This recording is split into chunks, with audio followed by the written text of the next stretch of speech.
Just imagine अगर हम एक नेशन में सारी पावर किसी एक ही इंसान के हाथ में दे दें तो क्या वो नेशन डेमोक्रेटिक नेशन कहलाया जाएगा? क्या वो नेशन जो है वहां पे सारे डिसीजंस इफेक्टिव वे में लिए जाएंगे कि नहीं?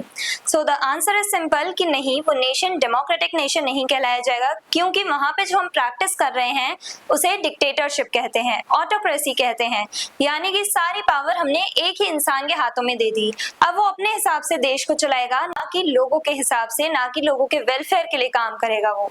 तो यानी कि हम यहाँ पे क्या देख पा रहे हैं? डिक्टेटरशिप, जहाँ पे सारे डिसीजन एक ही इंसान लेता है। अब ऐसा ही यूएनओ में भी हमें देखने को मिलता है। यूएनओ में जो सारी पावर है वो हमने 5 परमानेंट मेंबर्स को दे रखी है। United nation security council UNSC के जो 5 परमानेंट मेंबर्स हैं, Russia, UK, USA, France and China, इनको हमने वीटो पावर दी है। इन्हीं को हमने अल्टीमेट पावर दी है सारे डिसीजंस लेने की, और इनके पास जो वीटो पावर है उसको वो यूज कर सकते हैं किसी भी जजमेंट को पास होने से रोकने के लिए। तो ये जो पावर है नेशंस के पास, उसका ये नेगेटिव वे में भी यूज करते हैं। अगर सही जजमेंट है लेकिन उससे इनके राइट्स को या इनके जो वेलफेयर है उसमें कोई रुकावट आएगी, इनकी ग्रोथ में कोई रुकावट आए, अपने बारे में सोच करके या किसी भी पर्सनल रीजन की वजह से वो वीटो पावर का यूज करके जजमेंट को पास होने से रोक देती हैं। तो ऐसे काम करती है ये वीटो पावर। ये सारे नेशंस जो हैं वो अपने, एक तरह से हम कह सकते हैं, सेल्फिश बिहेवियर के तौर पे, अपने स्वार्थ के लिए वो क्या करते हैं, अपनी पावर का गलत यूज करते हैं, और इसीलिए यूएनओ में रिफॉर्म्स की जरूरत पड़ जाती है, और उसी के बारे में हम आज के टॉपिक में डिस्कस करेंगे। So hello everyone, this is Janvi, welcome to Study Seed. आज हम क्लास 12 चैप्टर 5 का टॉपिक 6 पढ़ेंगे, that is reform of the UN after the cold war. अब कोल्ड वॉर यानी 1991 में कोल्ड वॉर खत्म होने के बाद जो भी डिसइंटीग्रेशन हुआ है, 15 इंडिपेंडेंट, न्यूली इंडिपेंडेंट नेशंस निकल के आए हैं, उनके बाद से काफी सारे मेजर चेंजेस हमें देखने को मिले ओवरऑल पूरे वर्ल्ड पे। और इतने सारे चेंजेस की वजह से इस ऑर्गेनाइजेशन के, इंटरनेशनल ऑर्गेनाइजेशन के फंक्शनिंग में, इसके स्ट्रक्चर में भी चेंजेस लाना बहुत ज्यादा इंपॉर्टेंट हो गया। उसी के बारे में हम आज पढ़ने वाले हैं।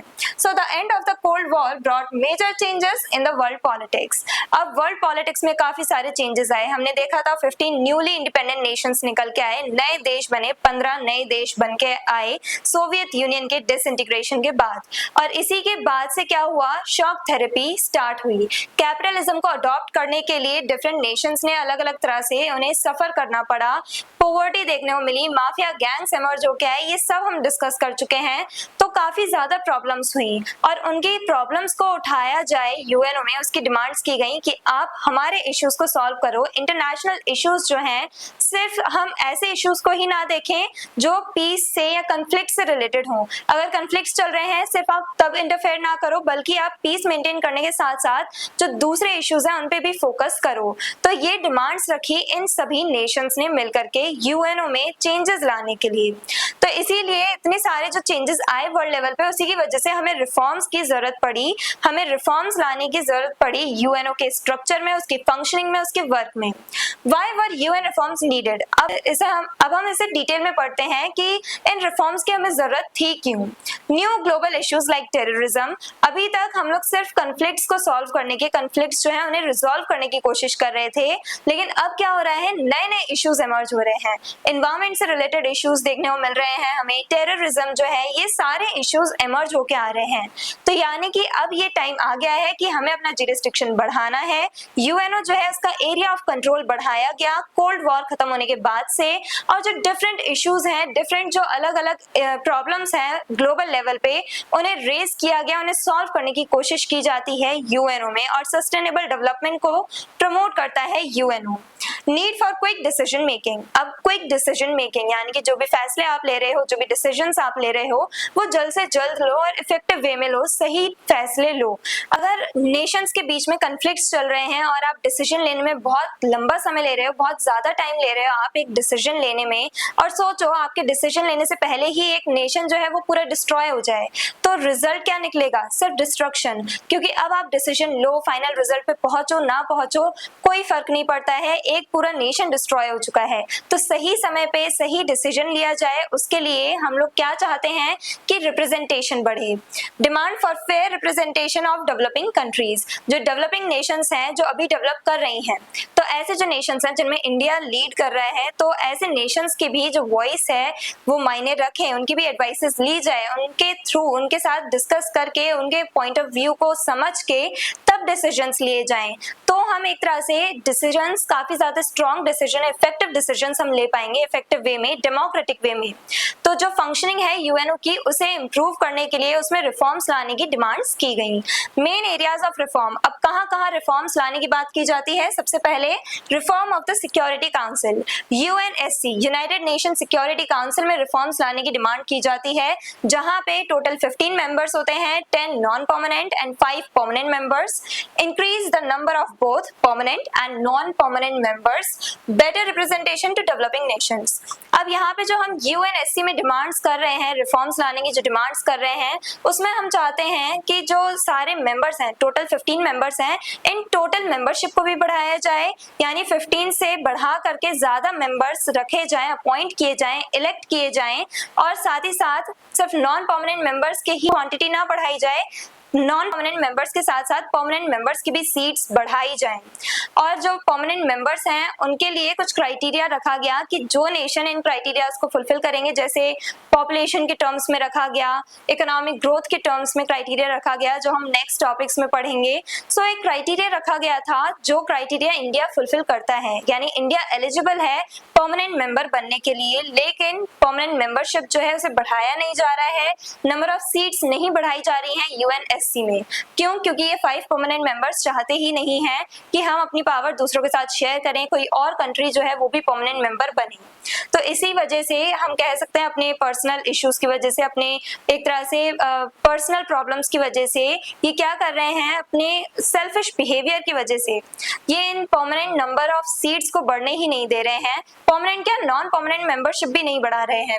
और साथ ही साथ हम चाहते हैं कि यूएनएससी में अलग अलग जो डेवलपिंग नेशंस हैं इंक्लूडिंग इंडिया, वो रिप्रेजेंट करें अपने आप को, वो भी अपनी वॉइस रेज करें, वहां पे एडवाइसेस दें for the betterment of the world. तो इसीलिए रिप्रेजेंटेशन को बढ़ाने के लिए, अच्छे से काम करने के लिए, बेटर फंक्शनिंग के लिए, या कह लो इफेक्टिव डिसीजन मेकिंग के लिए, डेमोक्रेटिक वे में अपनी फंक्शनिंग के लिए हम चाहते हैं कि यूएनओ में ये सारे जो नेशंस हैं, डेवलपिंग नेशंस, उनकी भी से मायने रखें, उनकी भी वॉइस जो है वो रेज करने का उन्हें मौका दिया जाए। अगर परमानेंट मेंबर के तौर पे नहीं तो कम से कम नॉन परमानेंट मेंबर के तौर पे, लेकिन ये जो नंबर ऑफ सीट्स है वो बढ़ाई नहीं जा रही हैं। रिफॉर्म इन डिसीजन मेकिंग जो है इसमें भी हम रिफॉर्म्स लाना चाहते हैं, डिसीजन शुड बी फास्टर। अब ऐसा टाइम है जहाँ पे हमें जल्द से जल्द डिसीजंस चाहिए होते हैं, स्पेशली इमरजेंसी टाइम पीरियड पे। अगर कहीं पे टेररिस्ट अटैक हो गया है तो आपको क्विक डिसीजन लेना पड़ेगा। ऐसा नहीं है कि टेररिस्ट अटैक हो रहा है, वहां पे डिस्ट्रक्शन हो रहा है और आप काफी लंबा समय ले रहे हो डिसीजन लेने में, तो उस डिसीजन का कोई फायदा ही नहीं है। आपको क्या करना है, सही टाइम पे सही डिसीजंस लेने हैं। तो क्विक डिसीजन के लिए क्या होना चाहिए, रिप्रेजेंटेशन होना चाहिए, ग्रेटर पार्टिसिपेशन होना चाहिए सभी मेंबर स्टेट का, यानी कि यूनाइटेड नेशन के जितने भी मेंबर नेशंस हैं उन सभी के रिप्रेजेंटेटिव्स की से मायने रखनी चाहिए। Reform of the veto power जो है, वीटो सिस्टम जो है उसमें रिफॉर्म्स आने चाहिए। It often delays action. जो हमारे 5 परमानेंट मेंबर्स हैं उनके पास वीटो पावर है, यानी वो जजमेंट पास होने से रोक सकते हैं, और वो अपने इस पावर का गलत यूज करते हैं, नेगेटिव सेंस में वो अपने पावर का यूज करते हैं। तो इसकी वजह से एक्शन क्या, डिसीजन ही नहीं ले पाते हम, एक्शन तो बाद में लेंगे, डिसीजन नहीं ले पाते हम सही समय पे, और इसी की वजह से काफी ज्यादा डिले होता है एक्शन लेने में, डिसीजन लेने में, क्योंकि ये कभी ना कभी अपनी कोई ना कोई कंट्री अपनी वीटो पावर का यूज करके जजमेंट पास होने से ही रोक देते हैं। Many countries want veto power to be limited. काफी सारे नेशंस चाहते हैं कि ये जो वीटो पावर है उसमें कुछ लिमिटेशंस लगाई जाएं, स्पेशली इमरजेंसी टर्म्स में।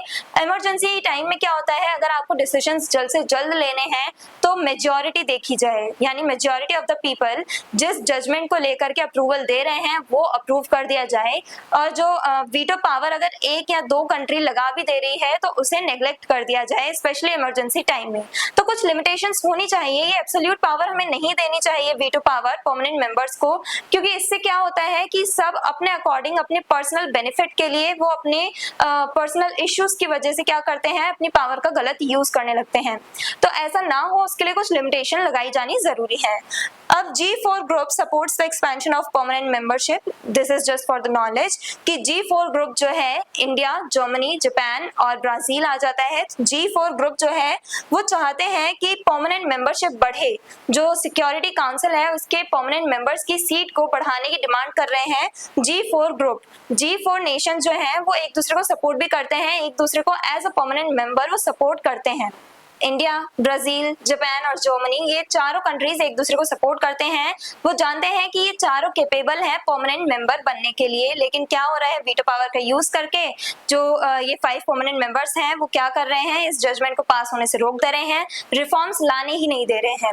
तो क्या रिफॉर्म्स लाने जरूरी है या नहीं, आपके ओपिनियन से क्या ये जरूरी है या नहीं, वो आप कमेंट सेक्शन में बताना। और अगर आपको कोई डाउट है अभी तो वो भी आप कमेंट सेक्शन में लिख सकते हो। आई hope everything is clear. Stay curious, stay consistent. Thank you very much.